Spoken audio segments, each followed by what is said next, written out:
Before we begin this incredible true story, please subscribe to our channel and press the bell icon so you never miss our best emotional stories. Now, let's dive into a moment that changed everything for one man and touched the hearts of everyone who witnessed it. The morning sun cast long shadows across the cobblestone square in front of Buckingham Palace. Tourists gathered behind the metal barriers, cameras ready, hoping to capture the famous changing of the guard ceremony. Among the crowd stood Marcus Sullivan, a 38-year-old businessman from New York, visiting London for the first time. He wore an expensive suit and carried himself with the confidence of someone who was used to getting his way. His Bulldog, Tank, sat beside him on a thick leather leash. Tank was a massive dog, almost 60 pounds of pure muscle, with a jaw that could make anyone nervous. Marcus had never been good at following rules.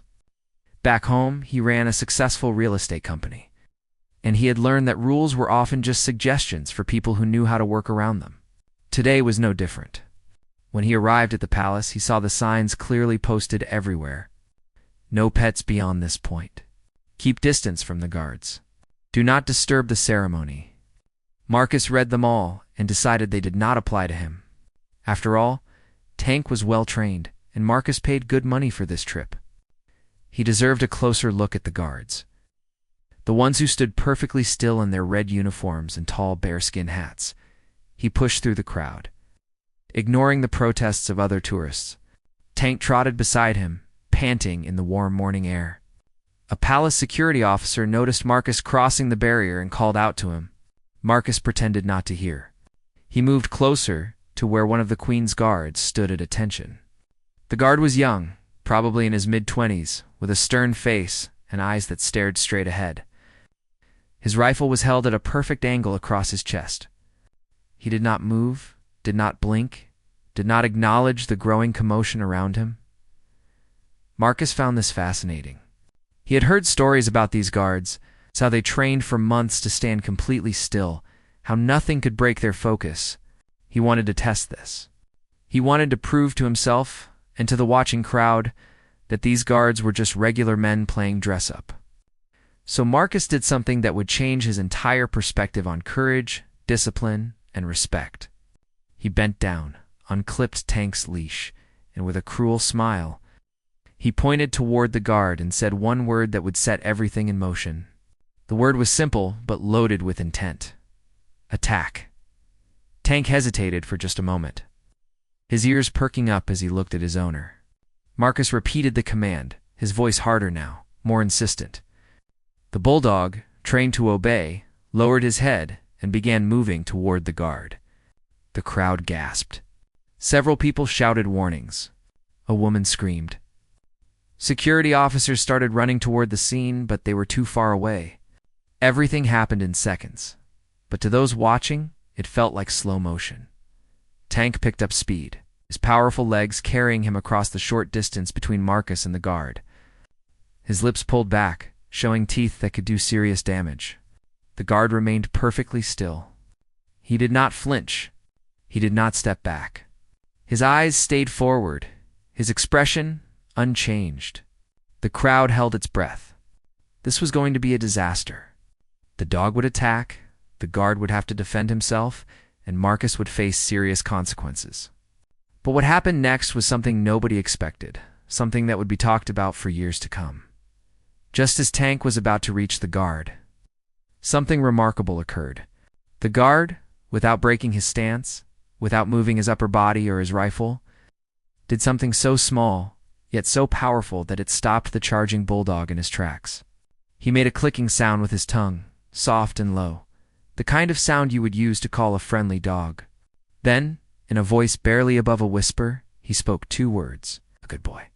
Those two simple words carried a tone of absolute calm, of authority without aggression, of understanding without fear. Tank stopped running. He sat down right in front of the guard, his tail beginning to wag slightly. The transformation was instant and complete. The aggressive, charging animal became a curious, almost friendly dog. The crowd was silent, stunned by what they had just witnessed. Marcus stood frozen, his mouth open, unable to process what he was seeing. The security officers slowed their approach, equally amazed. The guard still had not moved from his position. His face remained expressionless, his eyes forward. But everyone there knew they had just witnessed something extraordinary. Then the guard did something that made the moment even more incredible. Still maintaining his formal stance, still looking straight ahead, he spoke again, this time directing his words to Marcus. His voice was clear and carried across the square. "Sir, your dog responds to kindness, not cruelty. Perhaps you could learn the same lesson." The words hit Marcus like a physical blow. They were not shouted. They were not angry. They were simply stated as fact, calm and measured. But they cut through all of Marcus's pride and arrogance in an instant. The security officers reached Marcus seconds later. They were not gentle. Two of them grabbed his arms while a third moved to secure a tank. The Bulldog, still sitting peacefully in front of the guard, allowed himself to be leashed without any resistance. The officers began escorting Marcus away from the scene, informing him in stern voices that he would be detained for questioning and likely face charges for endangering a member of the Queen's Guard, violating security protocols, and causing a public disturbance. As Marcus was led away, he looked back at the guard one more time. The young man still stood in perfect position, as if nothing had happened. But Marcus could see something in his eyes now, something he had missed before. It was not just discipline or training. It was a deep sense of purpose, of understanding what it meant to serve something greater than yourself. The guard could have panicked. He could have broken protocol and defended himself violently. He could have let the situation escalate into chaos. Instead, he had chosen the harder path, the path that required real courage. He had chosen calm over chaos, compassion over confrontation. Marcus was taken to a security office within the palace grounds. He sat in a small, plain room while officers documented the incident and prepared their reports. His mind raced with thoughts of lawsuits, international incidents, and the damage this would do to his reputation. But more than that, he kept thinking about the guard's words. "Your dog responds to kindness, not cruelty. Perhaps you could learn the same lesson." Those words echoed in his mind, refusing to be silenced. After 2 hours, a senior officer entered the room. He was older, with gray hair and a weathered face that suggested decades of service. He sat down across from Marcus and studied him for a long moment. Before speaking, "Do you understand what you did today?" Marcus opened his mouth to defend himself, to explain that it was just a joke, that he never meant for anyone to get hurt. But the words died in his throat. He did understand. For the first time in a very long time, he truly understood. The senior officer continued. "That guard you tried to intimidate is Corporal James Mitchell. He served 2 tours in Afghanistan before joining the Queen's Guard. He has seen combat. He has faced real danger. And yet, when your dog charged at him, he did not see a threat to be eliminated. He saw an animal being used by a foolish man who needed to learn respect. Corporal Mitchell could have hurt your dog. Protocol would have allowed it. But he chose differently, because that is what real strength looks like." The officer paused, letting his words sink in.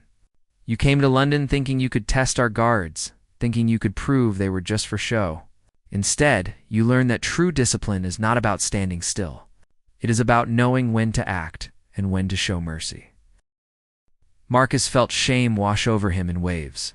It was a feeling he had not experienced in years. As a successful businessman, he had built walls around himself, convinced that showing emotion or admitting fault was weakness. But sitting in that small room, facing the consequences of his actions, those walls began to crumble. "I need to apologize," he said quietly. The senior officer nodded. "Yes, you do. But first, you need to understand why you are apologizing. This is not about avoiding punishment.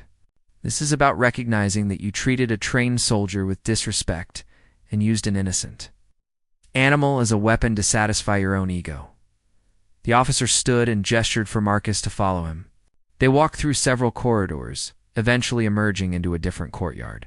There, sitting on a bench with Tank beside him, was Corporal Mitchell. He had changed out of his ceremonial uniform into standard fatigues. When he saw Marcus approaching, he stood at ease, his posture still military straight, but his expression more relaxed. The senior officer made introductions and then stepped back, giving Marcus's space to speak. Marcus did not know where to begin. He had given hundreds of business presentations, negotiated million-dollar deals, and spoken at conferences. But finding the right words now seemed impossible. Finally, he simply said what he felt. "I am sorry. What I did was wrong. I used my dog as a weapon. I disrespected your position. I acted like a fool. And you responded with more grace and control than I have ever shown in my entire life." The words came out rough, but they were genuine. Corporal Mitchell studied Marcus for a moment before responding. His voice was calm, the same voice that had stopped Tank in his tracks. "Sir, I appreciate your apology, but I want you to understand something. When Tank came at me, I was not thinking about protocol or punishment. I was thinking about a dog who had been taught to be aggressive by someone who should have taught him to be gentle. Tank is not a bad dog. He is just following the example set by his owner." The words were not meant to be cruel, but they hit Marcus hard nonetheless. The corporal continued. "I grew up on a farm in Yorkshire. We had working dogs, animals that helped us with the sheep and cattle. My father taught me that a dog reflects the person who trains him. If you treat a dog with respect and kindness, you get loyalty and protection. If you treat a dog with cruelty and use him as a tool for intimidation, you get an animal that knows only fear and aggression. When I first joined the military, I learned that the same principle applies to leadership. The best leaders do not rule through fear. They lead through example." Marcus listened, really listened, perhaps for the first time in years. Every word the young corporal spoke was like a mirror being held up to his own life, showing him truths he had been avoiding. Tank had been sitting quietly during the conversation, but now he stood and moved toward Corporal Mitchell. The dog sniffed the corporal's hand and then sat beside him, as if choosing his company over Marcus's. The gesture was small but significant. Marcus felt another wave of shame, followed quickly by something else: determination. He looked at the corporal and asked a question that surprised everyone, including himself. "Can you teach me? Can you teach me how to be better for Tank and for myself?" Corporal Mitchell exchanged a glance with the senior officer, who gave a small nod. The corporal turned back to Marcus. "I am not a dog trainer, sir, but I can share what I know. If you are serious about changing, it starts with understanding that respect is earned, not demanded. Your dog does not need to fear you to obey you. He needs to trust you. Right now, Tank does not trust you because you have shown him that you will use him for your own purposes without considering his well-being." Marcus nodded slowly, absorbing every word. The corporal knelt down and began demonstrating basic commands with Tank, using only positive reinforcement and calm energy. Tank responded immediately, his entire demeanor changing. He was no longer tense and alert for the next aggressive command. Instead, he was relaxed, eager to please, responding to gentle cues and kind words. Marcus watched in amazement as the same dog who had been trained to be aggressive became playful and obedient in the hands of someone who knew how to lead with respect. Over the next hour, Corporal Mitchell taught Marcus the fundamentals of proper dog handling. He explained the importance of consistency, patience, and understanding canine behavior. But more than that, he shared lessons about leadership that went far beyond dog training. He talked about his time in Afghanistan, about leading men in combat situations where the wrong decision could cost lives. He explained how the best leaders he had known were not the ones who shouted the loudest or ruled through fear, but the ones who remained calm under pressure, who showed compassion even in difficult situations, and who understood that true authority comes from earning trust. Marcus found himself opening up in return. He talked about his business, about how he had climbed to success by being ruthless and aggressive. He admitted that he had lost friends along the way, that his family barely spoke to him, and that despite his wealth and success, he felt empty inside. He had thought that showing weakness or kindness would make people take advantage of him. So he had built his entire life around being hard, unyielding, and intimidating. But now, watching his dog respond so positively to gentle treatment, began to question everything he had believed about strength and power. The corporal listened without judgment, occasionally offering insights but mostly just allowing Marcus to process his own revelations. As the afternoon sun began to set, the senior officer returned with news about Marcus's situation. Given the unusual circumstances and Corporal Mitchell's willingness not to press charges, Marcus would receive a formal warning and a substantial fine, but no criminal charges would be filed. However, he would be required to attend animal behavior classes and complete community service, working with a veterans support charity before being allowed to return to the United States. Marcus accepted these terms without hesitation. In fact, he felt grateful for the opportunity to make amends in a meaningful way. Before leaving the palace grounds, Marcus asked Corporal Mitchell one final question. "Why did you help me today? After what I did, you could have let them throw the book at me. You could have stayed silent and let me face the full consequences. Why show me kindness?" The corporal smiled, a genuine warm smile that transformed his stern military features. "Because someone once showed me kindness when I did not deserve it. When I first joined the army, I was angry and arrogant. I thought I knew everything. My sergeant could have made my life miserable, but instead, he took time to mentor me, to show me what real leadership looked like. He taught me that everyone deserves a chance to become better, as long as they are willing to do the work. Today, I am just passing that lesson forward." The two men shook hands, a gesture of mutual respect that would have seemed impossible just hours earlier. Marcus left the palace with Tank walking calmly beside him, no longer pulling at the leash or displaying aggression. That evening, Marcus sat in his hotel room and made several phone calls.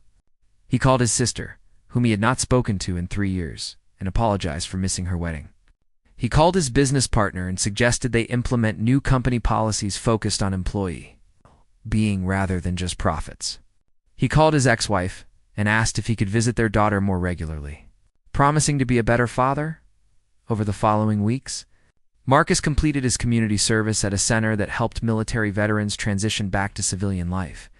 He heard countless stories of courage and sacrifice, of men and women who had given everything for their country and now struggled to find their place in the world. He used his business connections to help several veterans find employment. He donated a significant portion of his wealth to veteran support programs. And every day, he worked with Tank, using the techniques Corporal Mitchell had taught him, rebuilding their relationship on a foundation of trust and respect. 6 months later, Marcus returned to London. He had arranged to meet Corporal Mitchell at a small cafe near the palace. When they sat down together, Marcus showed the corporal photos of Tank, now a therapy dog working with children at a local hospital. He shared stories of how his business had actually become more profitable after he changed his leadership style, how his employees were happier and more productive when treated with respect. Most importantly, he talked about his relationship with his daughter, how they were slowly rebuilding the trust he had destroyed through years of putting work before family.